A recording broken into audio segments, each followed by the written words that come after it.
நாங்கள் எங்களுடைய தலைவர் தேர்தல் நெருங்க நெருங்க வர்ற எல்லா பாலையும் சிக்ஸராக அடிச்சுக்கிட்டு இருக்கார். என்ன எடப்பாடி நோபால் போடுறாரு, அங்கிட்ட அமித்ஷா நோபால் போட்டு ஓவரோட எண்ணிக்கையை எங்களுக்கு உயர்த்தி கொடுக்குறாங்க. 6 பால் போட வேண்டிய இடத்துல 8 பால் 9 பால் போடுறாங்க. அதுக்கு நாங்கள் என்ன பண்ண முடியும்? மக்கள் மனதில் எங்களுக்கு வரவேற்பு இருக்கிறது. நாங்கள் அடிக்கிற ஒவ்வொரு ஷாட்டும் சிக்ஸராக மாறிக்கொண்டிருக்கிறது.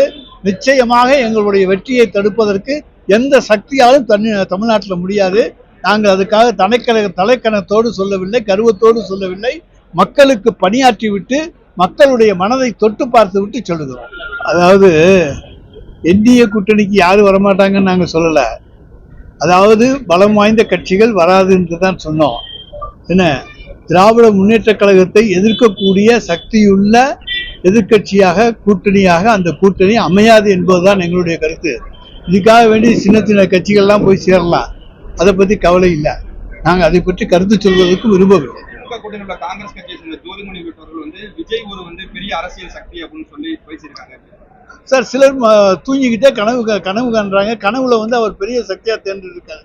ஏன்னா கரூருக்கு வந்துட்டு போனாரு, அன்னைக்கு அவங்க தூங்கி இருந்திருப்பாங்க, அதுல பெரிய சக்தியா தெரிவாரு. அது அவங்க தூக்கத்துக்கெல்லாம் கனவுக்கெல்லாம் நாங்கள் பதில் சொல்ல முடியாது.